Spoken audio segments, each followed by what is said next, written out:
Shalom Bapak Ibu semua, apa kabar? Puji Tuhan, saat ini kita bersama-sama ada di khotbah minggu bersama Boksu Willy. Dan tema khotbah minggu kali ini adalah Datanglah dan Bertata. Ada sebuah pujian indah dari NDC Worship. Syairnya berkata seperti ini, Datanglah dan bertata, kuat dan berkuasa. Saat hati menyembah, naikkan pujian.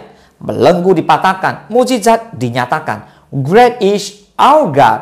Wow, amazing, luar biasa sekali. Pujian ini sangat indah dan sungguh menggugah kerinduan hati terdalam kita. Betapa tidak, sebagai pengikut Kristus, murid-murid Yesus, kita memang sangat menginginkan Tuhan Yesus itu segera datang. Raja segala raja kita ini bertata dan berkuasa dalam segenap kehidupan kita. Katakan amin. Dan saya setuju dengan syair yang ada di dalam lagu ini. Sebab sebagaimana nasib sebuah kerajaan akan sangat tergantung dari siapa yang menjadi rajanya. Demikian pula kehidupan kita. Artinya, siapa dan bagaimana keadaan hati kita akan sangat ditentukan siapa yang berkuasa dalam hati kita. Amin. Nah, merindukan Tuhan bertada dalam hati merupakan kondisi ideal yang harus tetap ada dalam setiap kehidupan kita. Namun, pada kenyataannya, tidak semua orang percaya, baik disadari ataupun tidak, benar-benar mau memberikan hatinya dikuasai oleh Tuhan. Daud adalah seorang hamba yang begitu luar biasa. Daud bisa katakan begini, lebih baik 1 hari di pelataranmu daripada 1000 hari di tempat lain.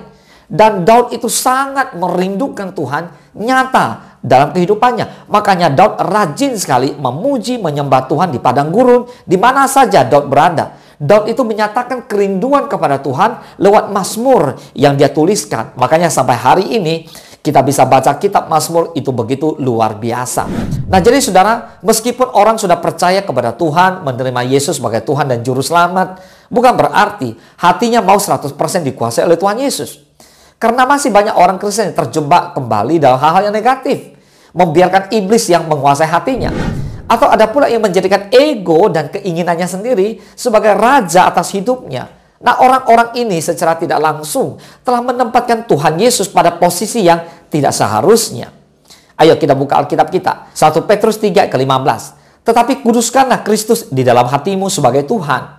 Dan siap sedialah pada segala waktu untuk memberi pertanggungan jawab kepada tiap-tiap orang yang meminta pertanggungan jawab dari kamu tentang pengharapan yang ada padamu. Tetapi haruslah dengan lemah lembut dan hormat. Jadi Rasul Petrus mengajarkan begini, kuduskanlah Kristus di dalam hatimu sebagai Tuhan. Artinya, kita harus menguduskan dan menjadikan dan mendedikasikan Yesus sebagai penguasa tertinggi atau raja yang bertahta dalam hidup kita.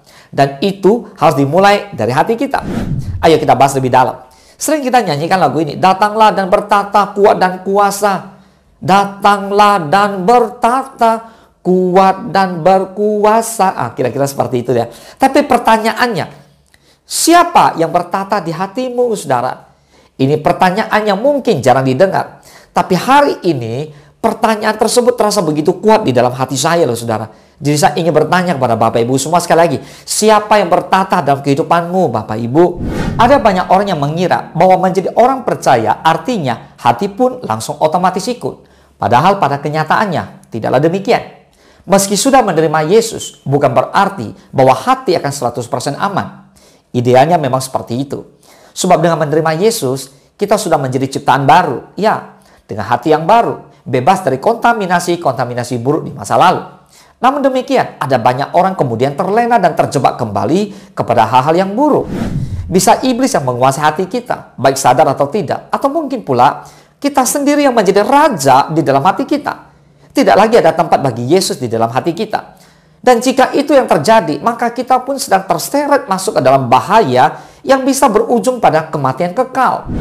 The kingdom of myself, the kingdom of evil, or the kingdom of God. Mana yang menggambarkan situasi hati kita hari ini? Ketika pertanyaan siapa yang bertata di hati kita itu, saya dengar hari ini dalam hati, maka saya pun sangat-sangat teringat akan sebuah ayat yang dengan tegas menyebutkan apa yang seharusnya kita camkan dalam hati kita. Anggaplah diri kita seperti sebuah lembaga kerajaan. Maka siapa yang memimpin akan sangat menentukan perjalanan hidup kita. There's a kingdom of the heart in every one of us. Jadi ada sebuah kerajaan dalam hati setiap kita. Siapa yang memimpin? Harusnya kita menentukan siapa yang menjadi pemimpin di dalam hidup kita. Dalam bahasa Inggrisnya dikatakan begini, "But in your hearts set Christ apart as whole and acknowledge Him as Lord." Ada versi lain pula mengatakan seperti ini, "Sanctify the Lord God in your hearts." Artinya gini, di dalam hatimu kamu harus kamu harus menentukan Kristus yang memimpin segalanya. Atau lebih tepatnya begini, di dalam Tuhan, di dalam hatimu itu ada Tuhan. Amin. Itu berarti menguduskan, menjadikan, dan mendeklarasikan atau mendedikasikan Yesus sebagai penguasa tertinggi dalam hidup kita. Dan Petrus jelas mengatakan bahwa itu semua dimulai dari hati. Hatilah yang menjadi pusat kerajaan. Dan siapa yang berkuasa di sana akan sangat menentukan siapa dan bagaimana diri kita hari ini. Amsal 4 ayat ke-23 menegaskan, jagalah hatimu dengan segala kewaspadaan, karena dari situlah terpancar kehidupan. Jadi, cara terbaik untuk menjaga hati kita adalah dengan mengizinkan Yesus yang menguasainya. Jika kita sadar bahwa Tuhan yang berkuasa atas hati kita, seharusnya kita tidak akan tergelincir ke dalam berbagai kejahatan dan kenajisan. Markus 7 ayat 21-22 ditegaskan begini, sebab dari hati orang timbul segala pikiran jahat, percabulan, pencurian, pembunuhan, perzinahan, keserakahan, kejahatan, kelicikan, hawa nafsu, iri hati, hujat, kesombongan, kebebalan. Oleh sebab itu, penting bagi kita semua untuk menyadari bersama-sama dan mengoreksi diri. Siapakah yang bertata dalam hati kita? Biarlah hanya Tuhan Yesus satu-satunya pribadi yang berkuasa dalam hati dan hidup kita. Ada amin. Yesus adalah Tuhan yang maha besar. Sang Raja Damai yang paling bijaksana dalam menjalankan kekuasaannya atas setiap kita. Jika demikian adanya, adalah sangat penting bagi kita untuk menguduskan hati kita lalu terus mempertahankan dan menjaga kekudusannya. Itu tidak mungkin kita lakukan jika kita membiarkan hal-hal lain selain Tuhan Yesus untuk menjadi penguasa di dalamnya. Sebagaimana nasib sebuah negara atau kerajaan akan sangat tergantung dari siapa pemimpin atau rajanya.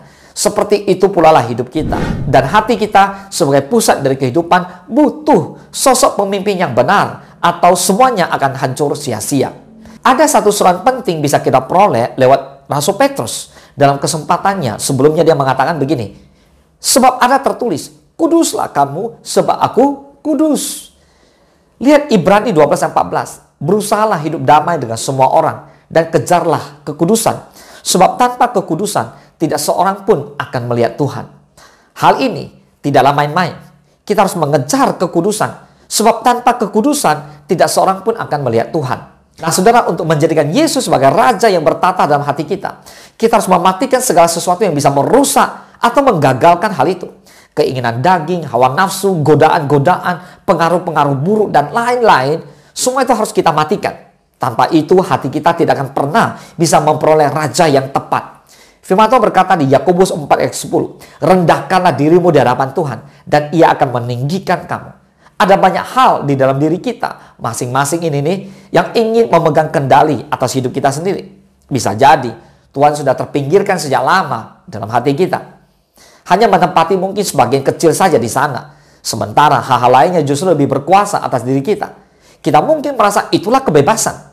Tetapi sesungguhnya sebuah kebebasan sejati hanya akan datang jika kita mengizinkan Yesus sendiri untuk berkuasa atas hati dan hidup kita. Nah, sekali lagi pertanyaannya, siapa yang menjadi Raja atas diri kita hari ini? Mari kita periksa hati kita masing-masing dan tetapkanlah dengan benar. Karena itu akan sangat menentukan masa depan dan kelangsungan hidup kita. Hidup yang dipimpin oleh Tuhan Yesus akan membawa kita ke dalam jalan kebenaran dan keselamatan. Ayo, dengan iman kita serukan kepada Tuhan Yesus, datanglah dan bertatalah dalam hidup kita. Orang-orang yang sungguh-sungguh mengasihi Tuhan. Boleh katakan amin. Mari kita bersatu dalam doa. Bapa, terima kasih. Hari ini kami belajar satu hal. Begitu pentingnya Tuhan bertata dalam hidup kami. Bapa, kami mengundang Engkau datanglah dan bertata dalam hidup kami. Kalau bukan Tuhan Yesus yang bertata, siapa yang bertata? Bisa jadi yang lain-lain. Bapa, kami tidak mau ego. Kami tidak mau Yesus terpinggirkan dari hidup kami. Maka hari ini kami serukan untuk bertobat di dalam nama Yesus. baik kepada setiap umat Tuhan yang mengikuti khotbah online ini. Oh Bapa kami yang ada di tempat ini, kami berdoa di dalam nama Tuhan Yesus. Bapa, datanglah dan bertahta dalam hidup kami. Biarlah Engkau yang memimpin segera hidup kami sampai Yesus datang kali yang kedua. Tuhan, kami tahu persis bahwa di hari-hari yang menentukan ini, kami tidak mau mengalami iman yang gugur. Justru iman kami semakin kuat, semakin bertumbuh, karena kami percaya Yesus, Engkau bersama dengan kami, Engkau mengasihi kami, Engkau mau kami menang, sampai Engkau menjemput kami semua di awan-awan yang permai. Terima kasih Bapa, terpujilah nama Tuhan. Hanya di dalam nama Tuhan Yesus, kami berdoa dan bersyukur. Haleluya. Mari sama-sama kita katakan amin. Selamat hari Minggu, Tuhan Yesus memberkati. Engkau sediakan hidangan di hadapan lawanku. Engkau mengurapi kepalaku dengan minyak baru. Ku sembah Kau Tuhan, ku sembah Kau Yesus. Tinggikan namamu di atas segalanya. Ku sembah Kau Tuhan, ku sembah Kau Yesus. Ku tinggi